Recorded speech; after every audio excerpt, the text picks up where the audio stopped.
and Thompson Smith, and the Shealy Cooley's Bay Cultural Committee and Emily Armstrong for recommending key language for tonight's acknowledgement. We as members of the housing system in Missoula acknowledge that we are in the homelands of the Salish and Kalispel people. Today we offer our respect for their history and culture, for their ancient and continuing presence in this landscape, and for the path they have shown us in caring for this place for the generations to come. We recognize the ways in which systems of government have contributed to the disconnection of Indigenous peoples from these lands and their families, cultures, and heritage. It's our responsibility as individuals and as a collective to acknowledge the white supremacist culture underlying our practices, to be accountable to demanding respect for tribal sovereignty and Indigenous cultures and the needs and perspectives of Indigenous peoples. So in addition to acknowledging the land that we're on and occupying, there are many ways to engage and take action, including learning about the Cooley's Bay history, culture, and language, supporting and encouraging Native leadership through Western Native Voice, supporting Montana's Black, Indigenous, and people of color community through mutual aid, and advocating for Indigenous rights and voting access through Montana Native Vote. And these are just a few opportunities to engage with and support Native communities. And I just wanted to open our meeting with that and welcome you all in that way. So I also want to extend a warm welcome to you all. I'm Emily Harris-Shears. I work for the City of Missoula as the Affordable Housing Trust Fund Administrator, and I use she, her pronouns. And Zoe, do you want to introduce yourself too? Yeah, thanks. Hi, my name is Zoe Walters, and I am Administrative Assistant with Community Planning, Development, Innovation. Great, and we're so glad that you're here to learn about the first round of funding for the Affordable Housing Trust Fund. We've named it the Innovation Round, just to kind of demarcate it from our typical rounds of funding. And we're embracing the opportunities to test new ideas, strategies, and hone our practices in this first round of funding. And it's just really exciting that we're just about a year from the adoption of the Affordable Housing Trust Fund, and we're getting ready to put out our first round of funding into the community. And we wouldn't be able to do that without all of the incredible partnership and input and energy and engagement that we've had from the community. I'm going to have opportunity to talk about some of that tonight, but I just wanted to take a chance to thank everyone for their commitment to this community-led process. And I also want to check in, can you still see my PowerPoint? Okay, I lost the green ring, so I wasn't sure. So we're going to cover a lot of content tonight with plenty of time for questions and discussion. So we'll review who's here with introductions. We'll provide a brief overview of the Affordable Housing Trust Fund for those who may be less familiar. We'll review the innovation round, vision and application process, and have time to hear from the group, both about the project ideas that you might be having and maybe already potentially thinking of applying with, and then any questions that you have. And we'll make sure that you're out of here by the commitment we made by no later than 7:30. So I'd like to start with some introductions, and I wanted to see how many people are here. I think we're going to go ahead. It looks like we have a pretty big group starting, which is great. So I think we're going to, with the size of the group, we're going to go ahead and introduce ourselves in the chat. So if you would please share your name, pronouns, and the organization or group that you're with, if you're with one, and if not, just who you're affiliated with, if anyone. Yourself is great. And then in one sentence or less, if you can, share a curiosity that you have about the innovation round. And we'll give people a little bit of time to do that, and then I'll do some summarizing of that.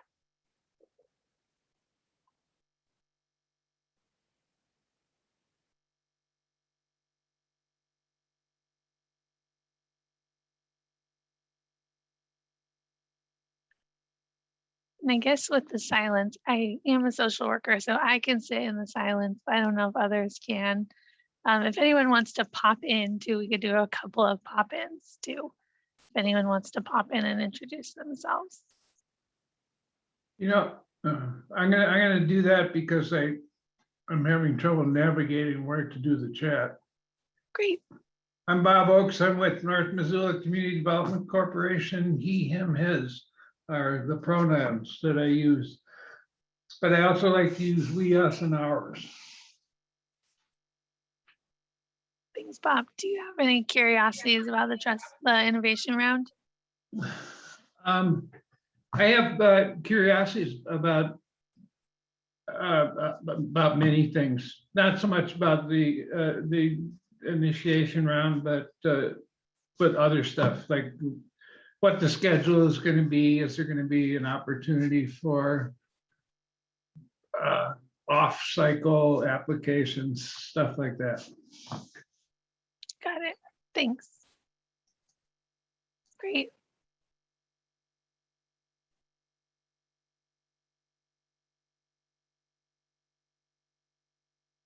Okay, great. It looks like we have a mixture of different organization types. We have some nonprofit partners and we have some folks from the real estate community.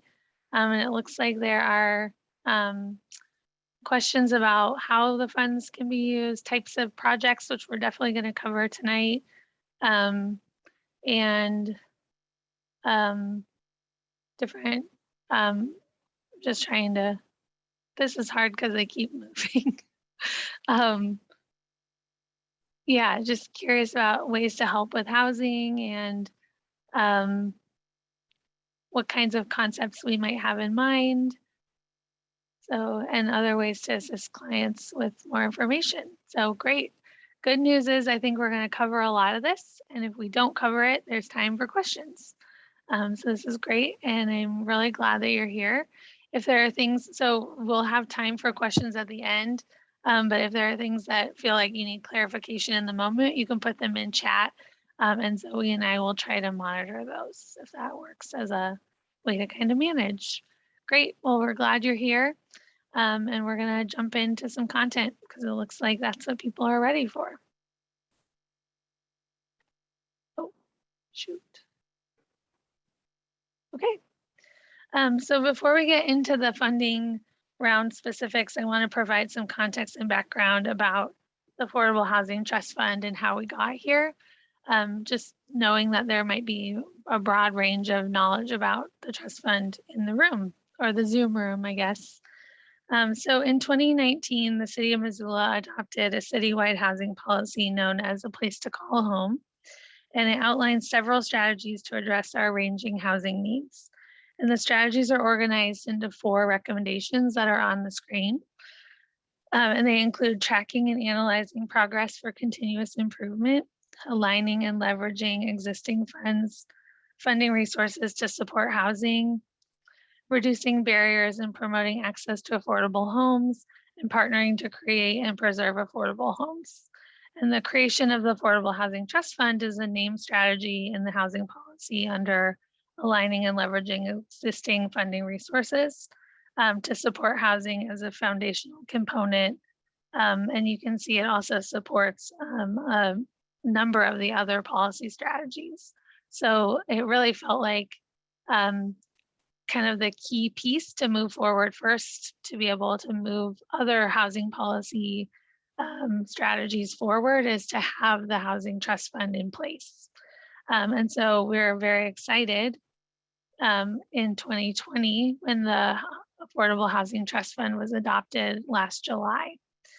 And it was adopted by ordinance and resolution, and the ordinance outlined key foundational components that include the purpose, which is as Missoula's only local funding source for affordable homes, to provide dedicated, flexible local funding and support housing activities that provide a consistent and predictable long-range planning tool to provide multiple multi-year projects, a way to kind of have a measured risk-taking funding source so that we can help meet our severe housing needs in the city.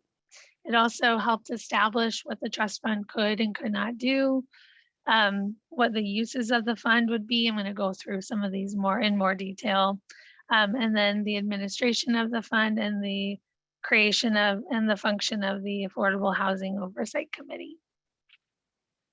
And just want to note that the Oversight Committee structure was amended in May of 2021 by an ordinance.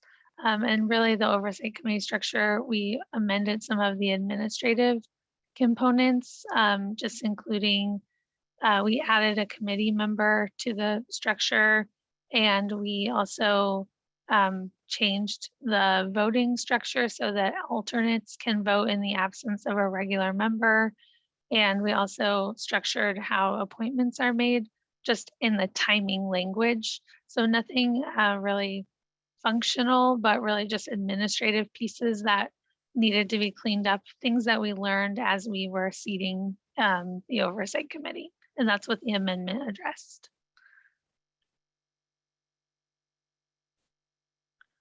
So we have a goal of reaching a revenue of $10 million within 5 years, which is outlined in the funding resolution. And the Affordable Trust Fund can generate revenue from a variety of sources, which is really helpful in meeting that goal. And some of those allowable sources include a minimum annual allocation of $100,000 from general funds, sale of city-owned land that is not otherwise dedicated for other purposes, grants, principal, and interest from Affordable Housing Trust Fund loans, and other funds that are determined to be appropriate. And we just wrapped up a city budget process. And in this last budget process, I'll share our current balance in a few slides, but we saw in the fiscal year 2022 request that we made, we received a land sale allocation of revenue of $2 million, our $100,000 general fund allocation, and an American Rescue Plan Act allocation of $600,000. So I think that's a great example of the revenue source flexibility that we have in order to grow the revenue of the fund.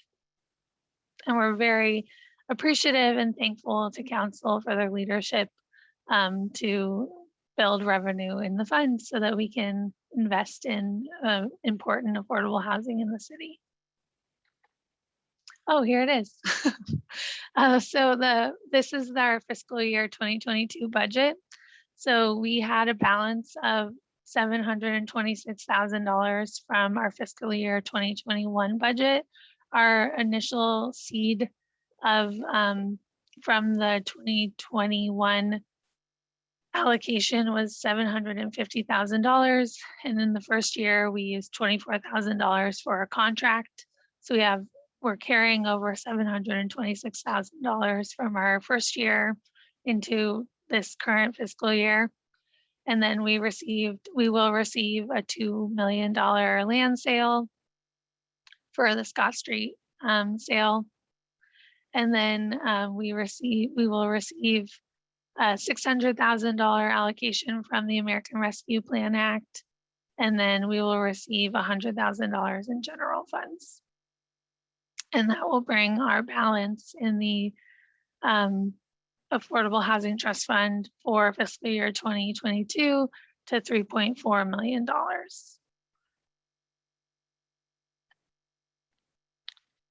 So I also want to highlight, we're going to talk about eligible projects, but I also want to talk about in the ordinance, it speaks to more specifically, what are some of the allowable funding activities.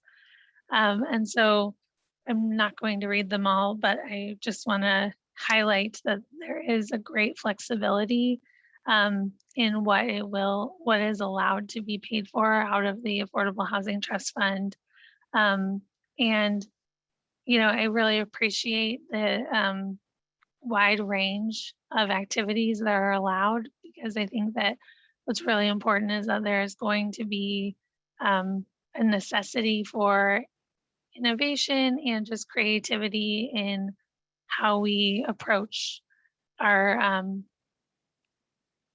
our need to develop housing. And I think that what was outlined here speaks to that. So what can be allowed in funding activities includes things like purchasing land, and all of, I think it goes without saying, but I'll just provide the disclaimer that all of the activities are with the intent to create or preserve or retain affordable housing or acquire affordable housing. So that includes purchasing land, preserving or existing affordable housing, conserving or conversion or renovation, upfront costs associated with permitting and development fees, consumer housing programs and services, providing loan guarantees, and then also covering the city's administrative costs to operate the fund, which cannot exceed 8% of the total revenue per year. And the revenue, even if we don't spend what's in the administrative fund, that can carry over, but we don't count that as revenue for the next year. So I just want to be clear about that. And that is also spelled out clearly in the administrative policies, that the revenue doesn't get counted more than once. So the Affordable Housing Resident Oversight Committee is a vital component of the Affordable Housing Trust Fund's foundation and operation. The 12-member committee is responsible for adopting the trust fund's administrative policies and procedures, creating the annual allocation plan that guides funding priorities for upcoming award cycles, and advises on key components of the trust fund, like the innovation round. The Oversight Committee affirmed the vision and the innovation round for the innovation round and allocated the $300,000 for this first award cycle. Meetings are public and are held on the second Wednesday of the month from 6 to 8 p.m. on Zoom. And participation from the community is encouraged. So if you're interested in checking that out, we welcome you. And we have at least one member, maybe more. I haven't seen who's here in a while, but I know Lori, Lori, you're here. Lori Davis is here, and Lori is a member of the Oversight Committee. I'm here. Thanks for being here.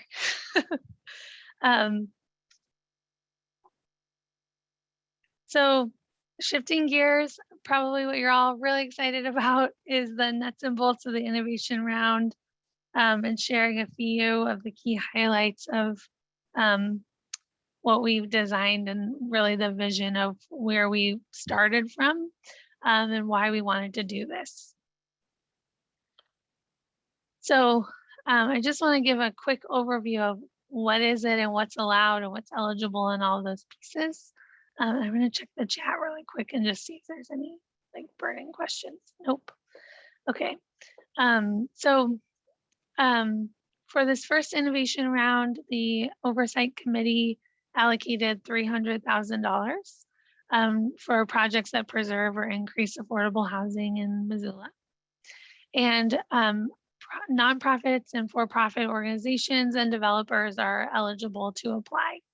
At this time, the Affordable Housing Trust Fund is not set up to make awards to individuals. And part of that is capacity, and part of that is our structure. But it doesn't mean that individuals can't partner with nonprofits or organizations to bring a project to the trust fund.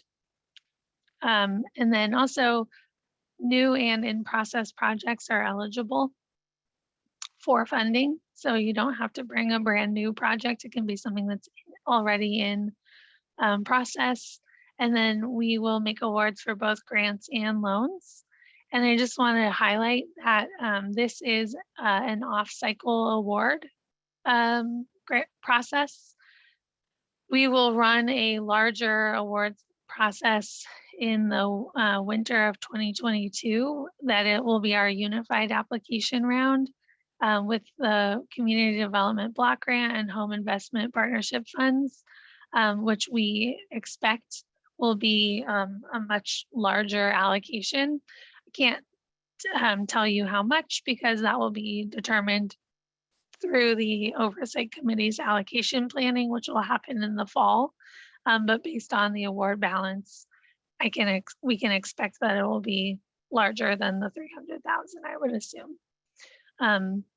So just want to name that there will be another opportunity to apply for funds in the next several months. Oh.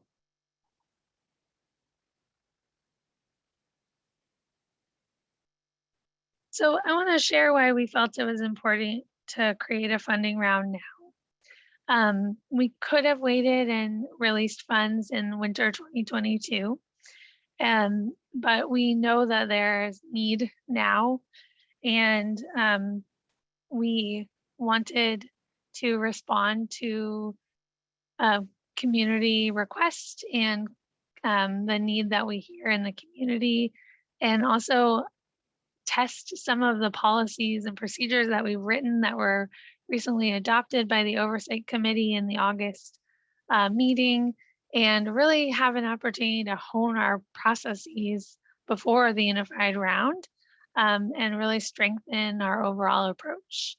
It also gave our Oversight Committee an opportunity to start using their processes for the in advance of the allocation plan, to think through and use process of like determining how to allocate an award and all of those pieces. And so it felt like a really great opportunity. And what we've been saying to community partners as they reached out in the last year to ask for funds and to share project ideas that they have, that we were not able to release funds until we had policies and procedures in place. And once they were adopted on August 11th, we felt that we were in a place to create a funding round. I mean, we've been creating it before August 11th, but we felt that we, in responsiveness to the community, had a responsibility to do that. So we're really excited in partnership with the Oversight Committee to be able to offer this round, and really excited to see how it goes.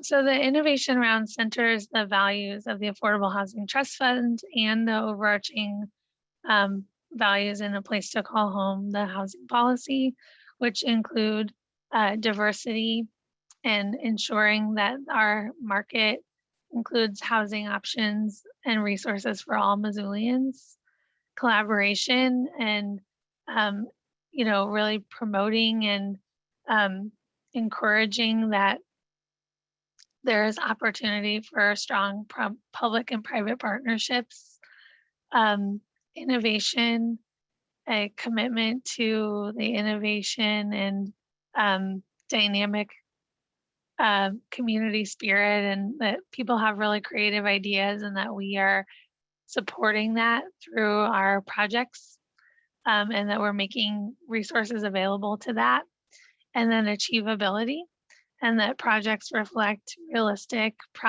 projections, and that the city's resources are available to people to meet those goals.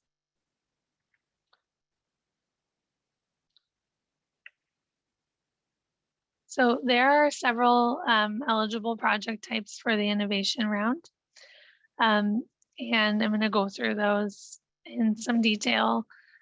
So the first type of project that's eligible are consumer housing service programs.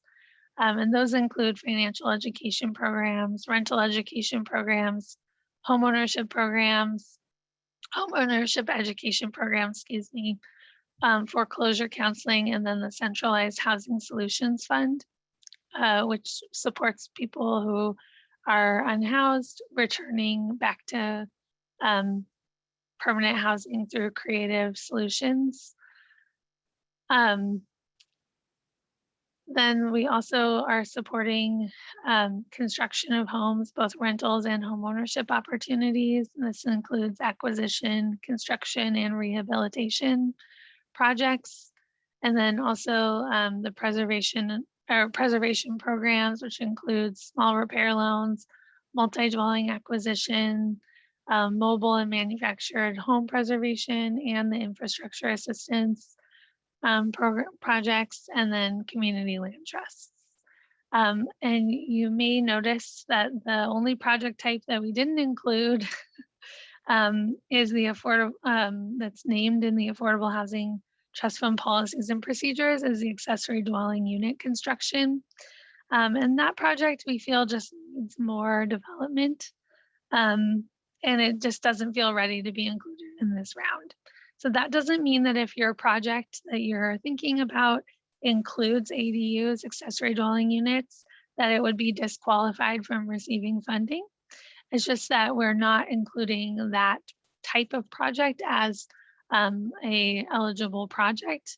But if you are thinking about construction and the type of construction you're thinking about is accessory dwelling units, we'd still encourage you to consider applying.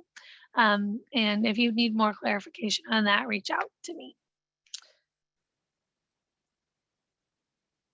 So I want to highlight that all projects funded with Affordable Housing Trust Fund investments must meet a 25% match threshold. And we are intentional that all allowable sources are broad. And this includes federal funds and owner equity and other sources, including low-income housing tax credits. So, you know, be creative about your match sources, and just also note that you have to have your match sources committed prior to the release of your Affordable Housing Trust Fund investment. And we'll talk about that a little bit more in the scoring as well. So projects funded with Affordable Housing Trust Fund investment are required to meet income limits depending on the project type. And we use area median income to determine whether housing is affordable to a household based on the number of members and their income. And area median income is the household income for the middle household in a region or a metropolitan area. And the chart here outlines income limits by project type. And I don't know what I was going to say. I'll just highlight that there's no income limit for consumer housing programs. We feel that any member in the community can benefit from consumer housing programs and education around their housing. And so we received feedback during the policies and procedures annual review process from the community that we should not restrict the area median income limit for that, and we made that change. And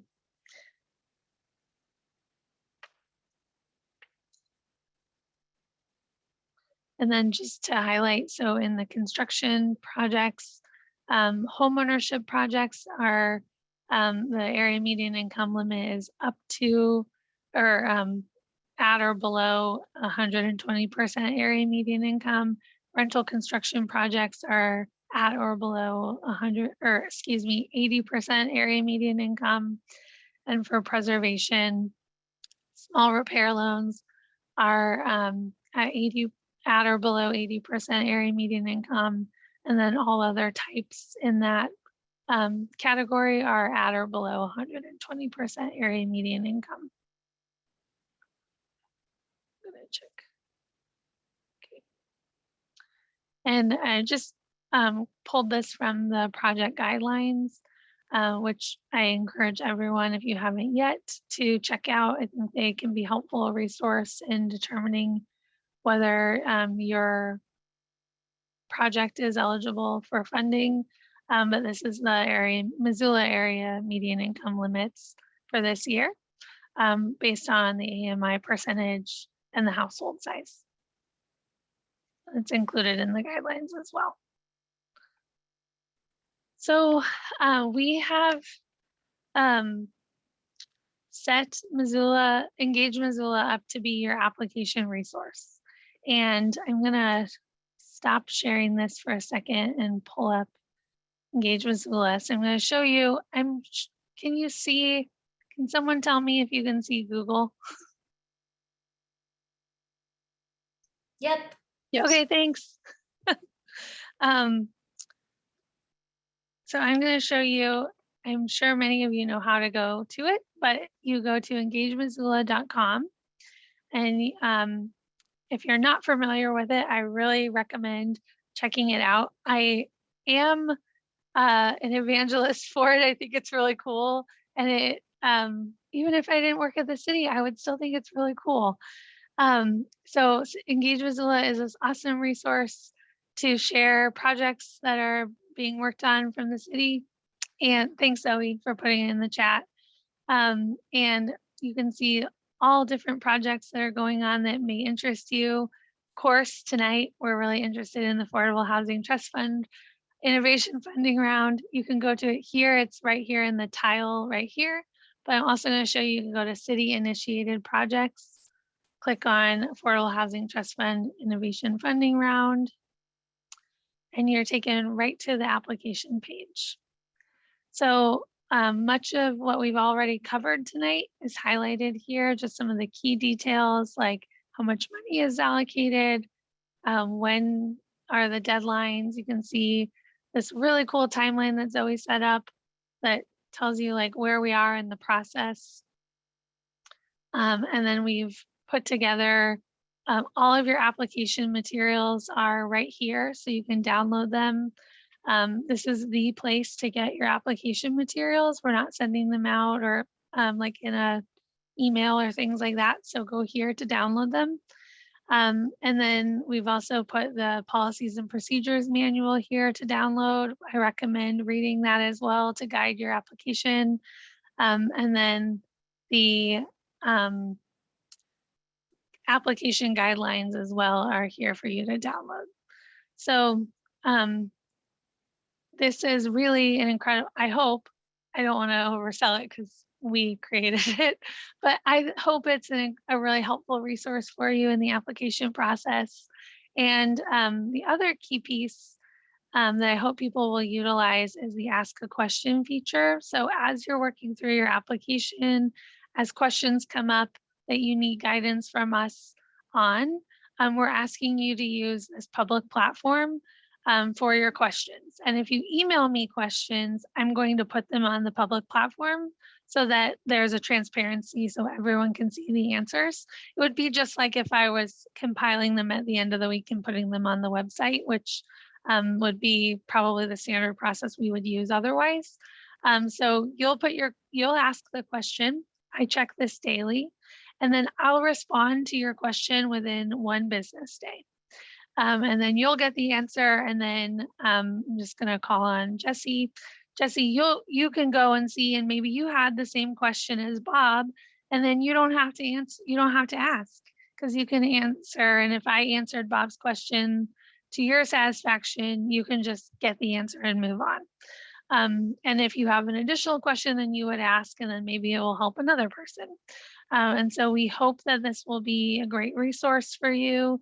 And we're just trying out new tools to hopefully streamline the process for you and make it a little bit smoother. We know that it can be a busy month, so we're just trying out new things. Okay.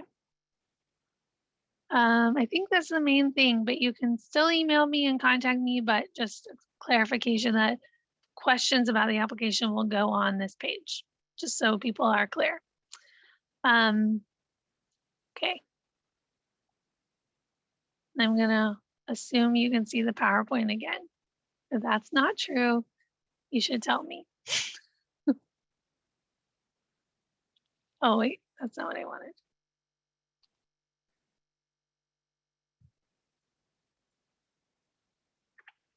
Okay. All right.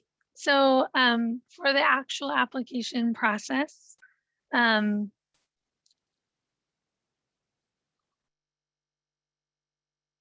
we're going to use City Cloud as the submission folder, which is a folder that I'll need to create for you.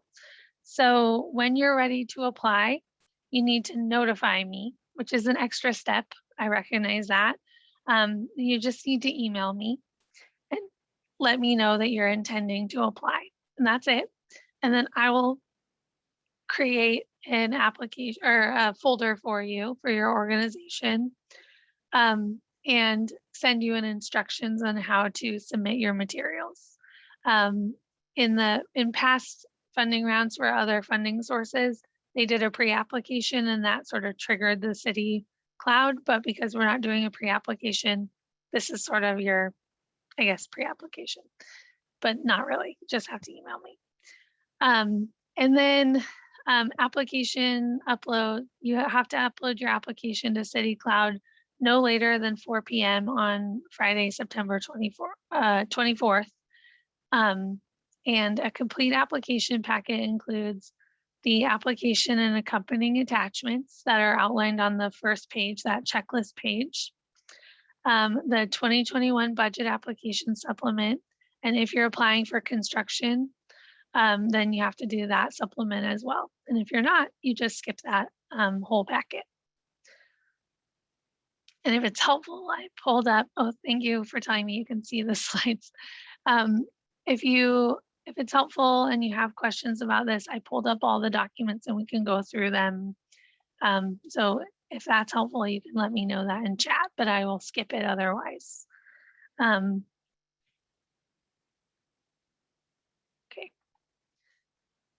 So we've published the scoring rubric so that you can have full transparency about how the applications are being scored. And applications will be reviewed by a scoring committee of internal reviewers comprised of city employees with a broad range of relevant experience. We're still putting that committee together, so I can't say more, but we are looking both internally to community development, which is the team that I'm on, and then externally to members of community planning, development, and innovation, and then also further afield in the city that have relevant overlapping work experience that can really speak to these projects. And we're looking, and then funding recommendations will be made to City Council. And we'll go over the timeline of all of this in a few slides as well. So there are a total of 220 points available, 200 in the regular application and 20 bonus points available.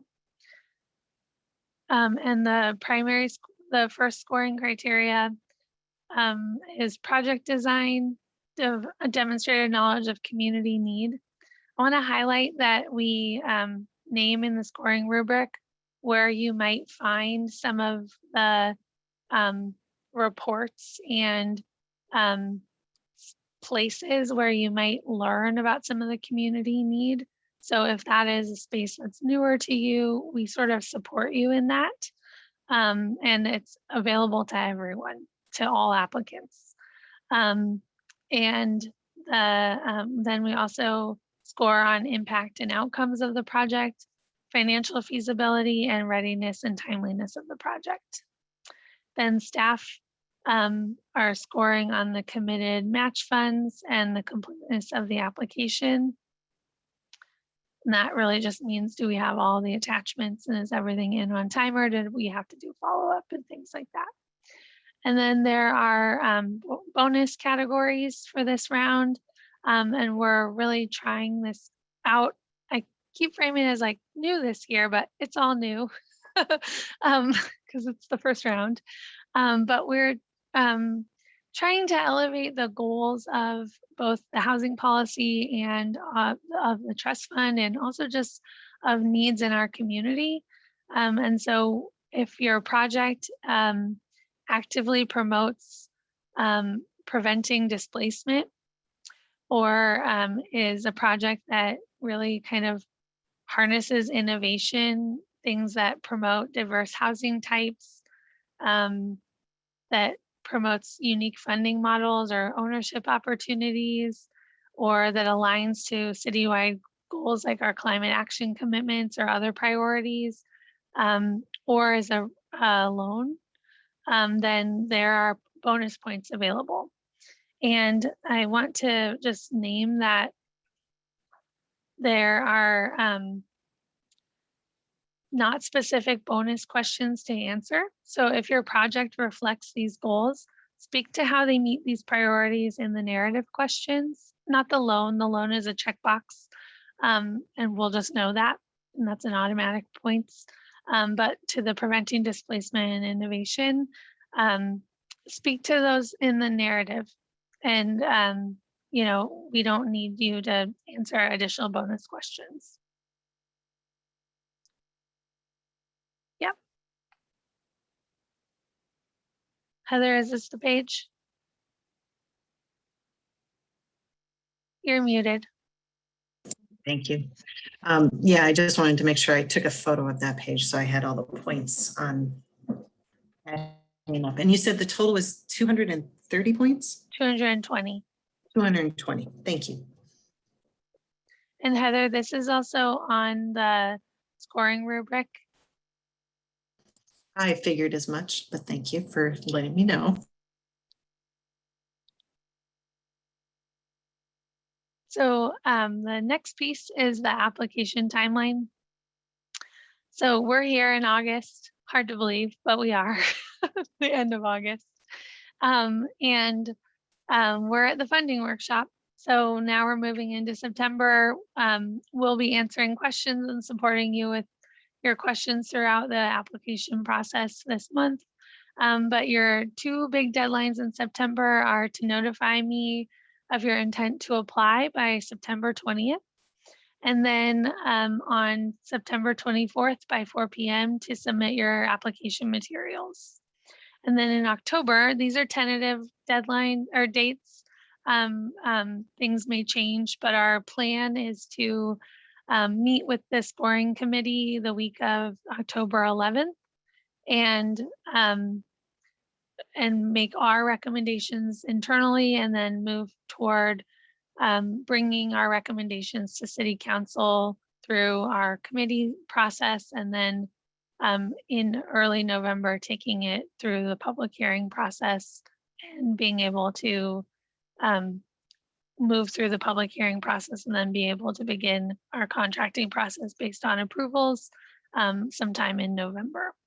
And so our projects, depending on what the projects are and when they can start, we'll work with each project that's recommended and funded to work out the timeline of their contracts. But that's our proposed timeline. And Heather, I see your question. So Heather, your question is, will this be a similar criteria next round, similar points in the traditional round? That's a really great question. We don't know. Part of this round is testing out how it goes, and do we have the right weight of questions and threshold. That's part of why I didn't weight them too differently, to be honest. I wanted to test out whether we needed to weight them really differently, or if because there's a fair number of categories, could we not, to be really frank. And also I want to name that in the unified application round, it has other funding sources and there are other needs and priorities. So that will really be something that we'll collaborate on with the grants administrators for the federal funding sources. So I can't fully answer that. I don't want to fully put you on the spot, Kendra, but if you have another answer, you're more than welcome to jump in too. No, that was good. Thanks. But Heather, I'll just say one more thing is we're really, that was one of the reasons we wanted to use some of the key components of the unified app for this innovation round, is so that we could really like test and deliberate on it. So we can be prepared for it in the unified app. So we're at my favorite part, which is where I get to stop talking as much, I hope, and hear from you all in this community engagement part.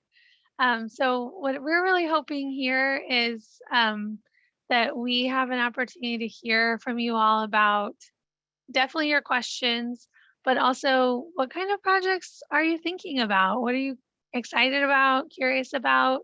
I recognize that this is a competitive round, but we definitely encourage a learning space and a spirit of collaboration, like I said. So as much as you're willing to share and share with each other, we would welcome you to share project ideas that you have. So I want to encourage people to turn on their cameras, take off mute, or share in chat if that's what you have capacity for. But what are you thinking about, and what questions can we answer? And I also see a question in here. So let me answer that question and then we'll do that part. Can you clarify if future funds are available in winter 22, or if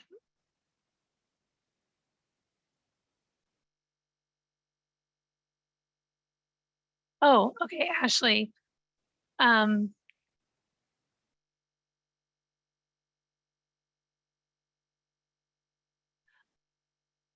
Oh, okay, thanks. Good question. The application, the unified application will be released in winter of 2022, and those contracts would start in July of 2022. And then, so that funding round will open again in winter of 2022. And we're thinking it will be probably February of 2022. Kendra, that's the timing you're thinking, right? I think so. Without Okay. overthinking it, I think so. Yeah, that's kind of what I'm thinking, but Thank you for without clarifying. overthinking. Sorry, that wasn't clear. Nope, no worries. Thank you for clarifying.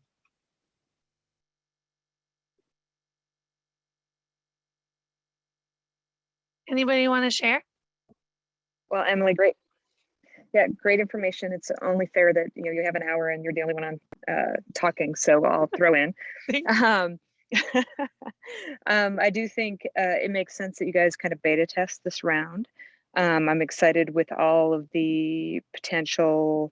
I mean, kind of covered all the bases. I do want ADUs to be included later, but I can understand needing some work on that. So I'd say the project ideas that we're thinking about over at Homeward would be support for our Trinity project. And we're in a combination with, in partnership with Blue Line Development and Housing Authority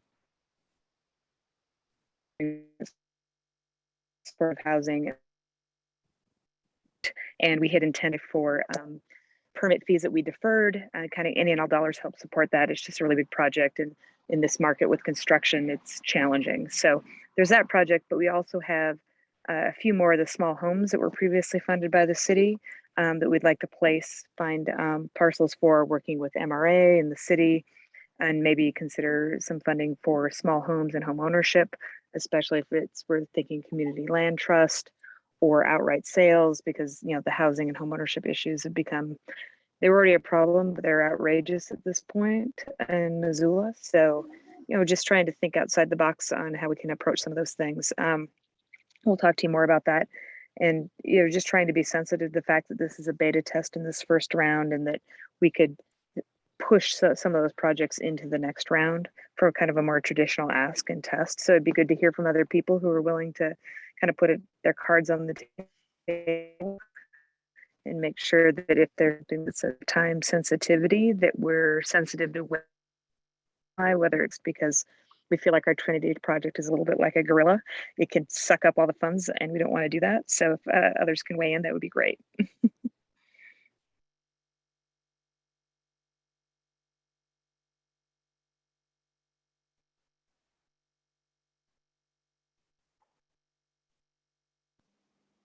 Hi, this is Jesse with the Powell Center. I'm not sure if we've got anything that would fit like right now for this quick unit. I have to go back and look at my team.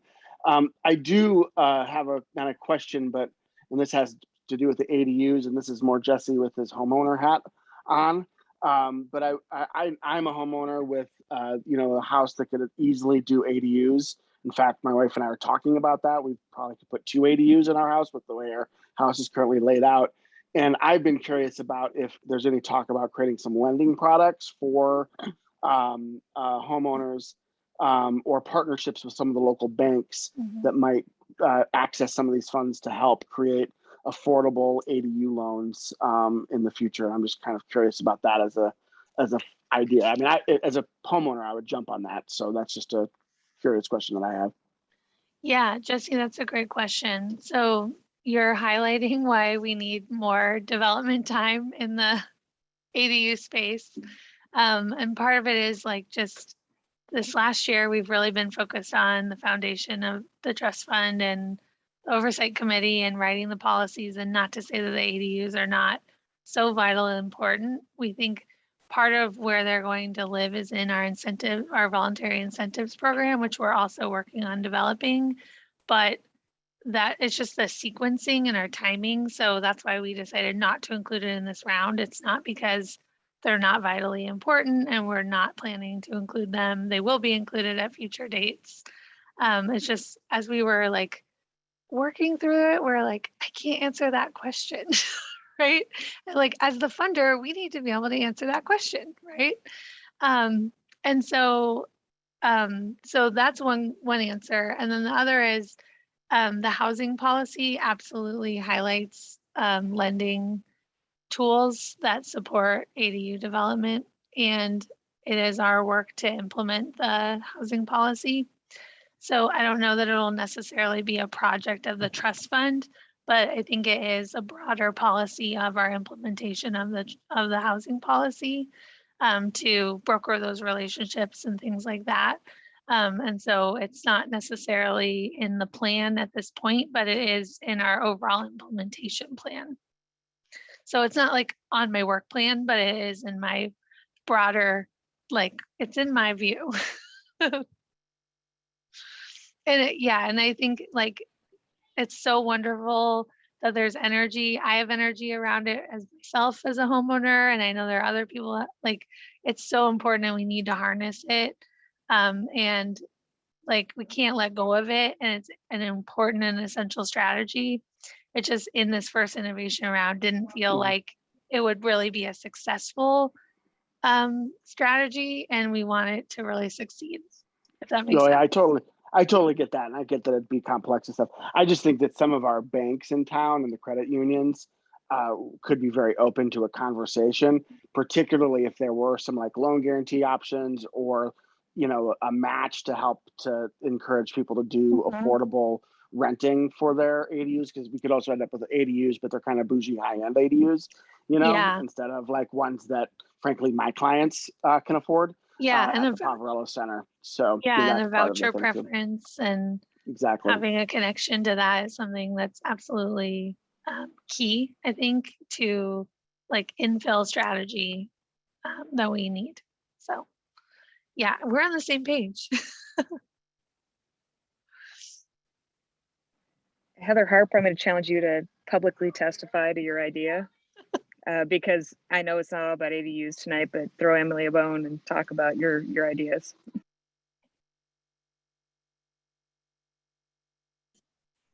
So at Habitat, one of the teams that I've put together, Emily, is really designed for land acquisition development, but they're tasked with working on some policy that can actually introduce the idea of backyard CLT homes for home ownership. And I don't know if you've heard much about this at all, but we're really trying to walk through site feasibility right now of existing properties, going through our existing code and realizing how many impediments there are for making that happen. Part of it is minimum lot size, part of it's setbacks, part of it's utility easements. So there's a lot of things that we all know have created a lot of impediments, if you will, for additional home ownership. And not to say, renting isn't the right way to go, but when we think about how do we move the needle for prosperity in our community, it's through home ownership. And we need the rentals to build into home ownership, but this is an idea that we're working on right now. I am curious, Emily, if your department has been thinking about this in parallel, and if there's anything that we should know about so that we can kind of fine tune what we're working on. Yeah, I don't know that I have an answer for that right now, but Mhm. I might need to think a little bit more about it. Okay. Yeah, I don't know. Okay, so one of the things that does come to mind when I look at the different kind of eligible projects for the construction, there was acquisition, construction, and rehab. Has there been any discussion about how we can, and I don't know if utility extension falls under construction or if that's a whole nother ball of wax, but that's also been an impediment. And if the city is considering lowering those hookup fees for permanent affordability in particular. Yeah, I can't speak to that. That's not my department. And I don't know for sure. I know that I've been included in a recent email chain about something similar for someone who's trying to ensure that their unit remains affordable for their tenants in a similar kind of utility issue. And I think we've talked about the trust fund being eligible, like an able resource for that. So I think that it would likely, depending on the state of the structure at the time that you're applying, right? Like, are you rehabilitating it or are you building it brand new? Like, I think it could be eligible, but I think it just would be something to apply for and describe what you would be doing. And but I don't see like it being, the way I read the ordinance and the way I read what's allowable, I don't read it as ineligible. Okay. Mac, did I cover everything that you wanted me to say? We we're identify working- one another from. She's Mac, Yeah. I'm Harpy.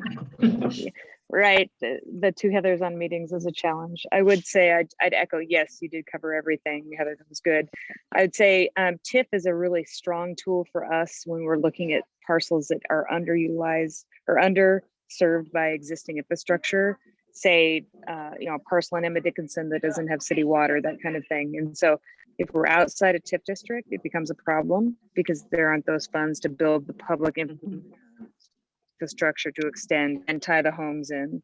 And so if this funding source could consider being that supplement in the city where we can't use TIF, it might take some underutilized sites within the core of the city and make them more viable. And you could tie it to deed restricted affordable. And it doesn't have to be HUD designated affordable. It could be, up to the city policy, 120% AMI, because I know there's a lot of developers that we're working with and trying to counsel along the lines of, what should a home buyer, what are those home buyer targets, those sorts of things. And they have some good projects that are just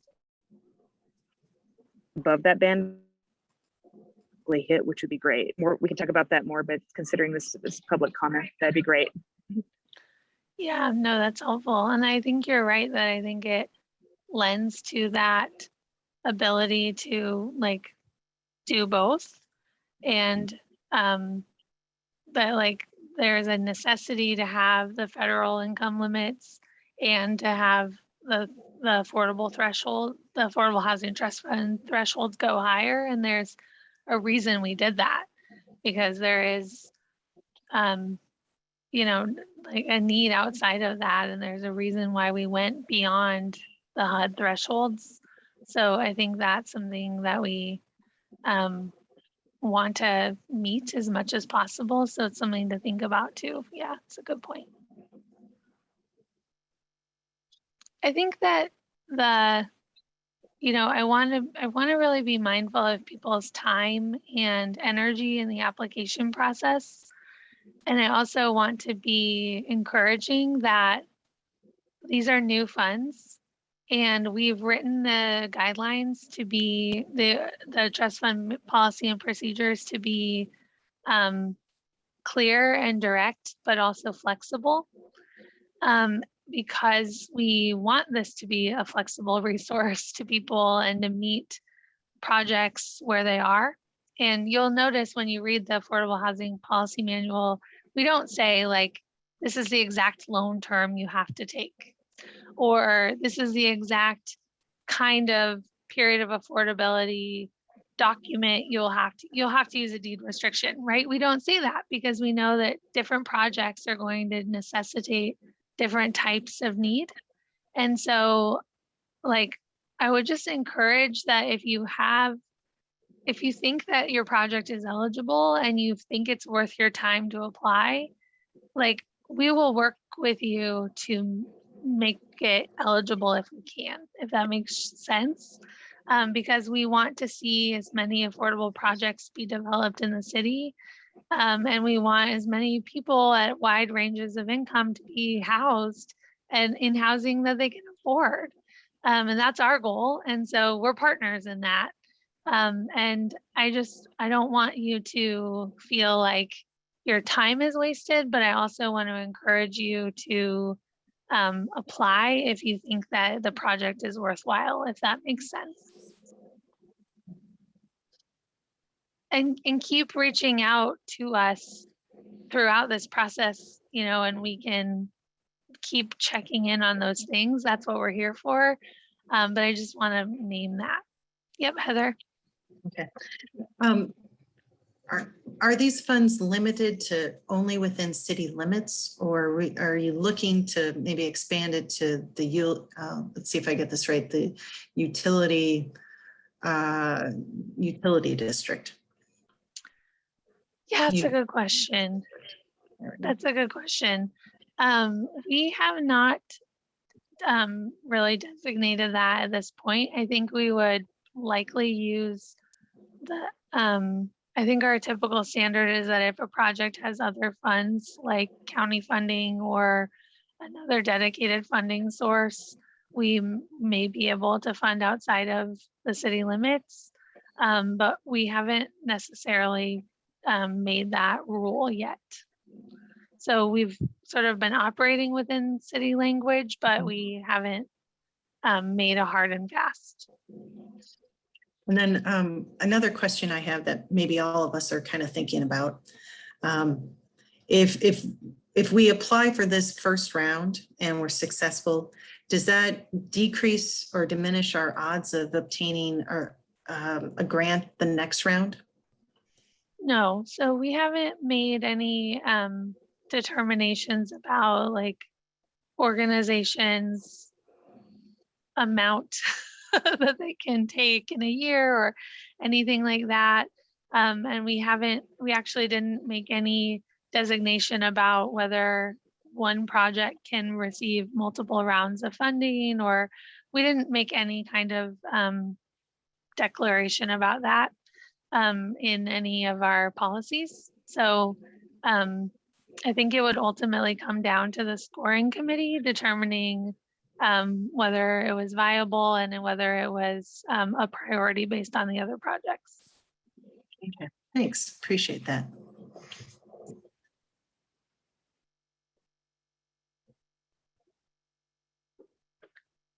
Anybody else have a project idea? Oh, Brittany, you came on video. Are you going to share something?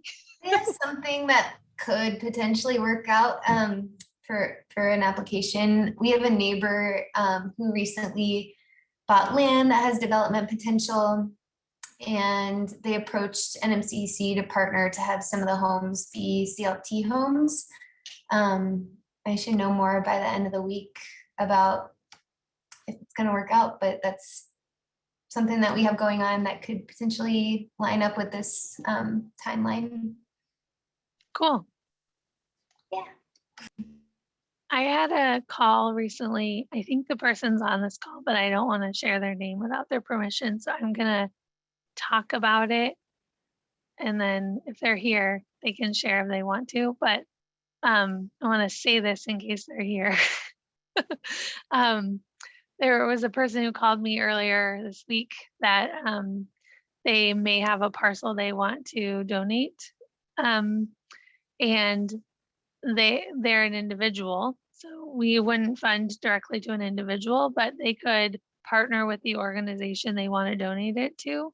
The organization could apply on their behalf, and then they just needed like one piece of the funding. They need one piece of funding to finish the project, like to close it out. And so then the organization could pass through that funding to them to get the project done. And that wasn't, I don't think I as clearly described it to them on the phone. So I just wanted to say that now on the call. But that could be a potential project as well, and a great use of funds. And I'll throw in, if that person is here and they're interested in partnering with Habitat and working with a family that can income qualify for permanent affordability, we will be happy to help you. Great. See, we're brokering potential relationships.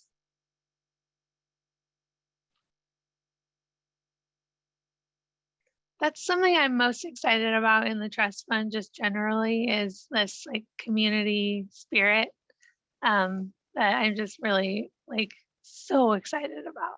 So I can't believe we're here. I'm just so excited that we get to start making awards. Not even a year in. Oh, just over a year in. I haven't been here a year, but the trust fund's been adopted for a year. Who else? Anybody else? These are some great ideas.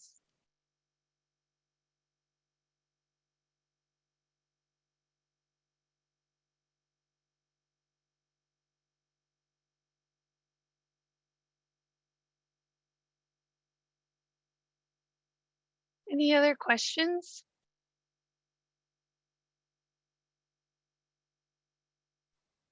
A few of us might be multitasking tonight, but I'm just going to say we reserve the right to ask questions, but really applaud the presentation and the work you guys are doing. So thank you very much.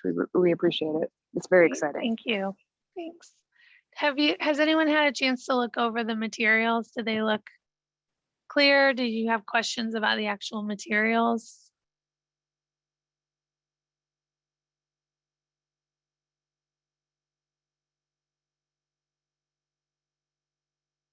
We have a little time. Would it be helpful to run through them or no?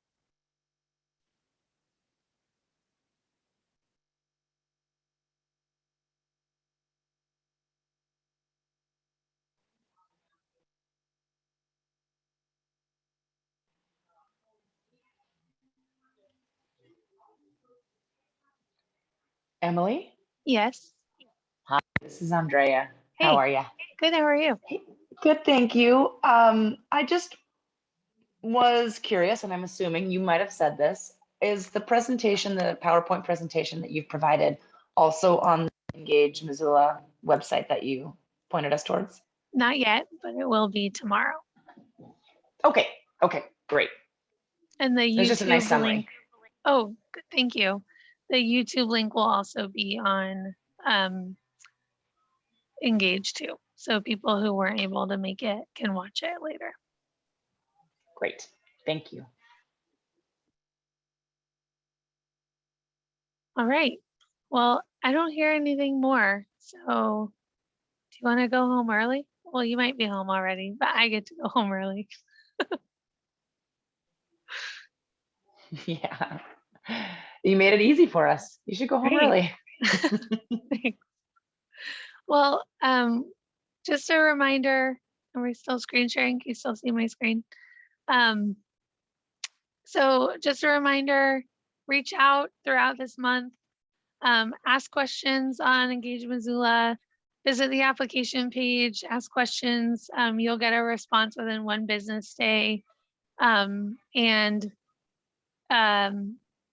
reach out to me. I'm the program staff for this. So if you have questions or you need support, and if we do like one-on-one work, I will summarize if there's like key questions in there. I'll summarize what those were and put them on Engagementzilla so there's transparency for partners. And so that will be kind of how we approach this.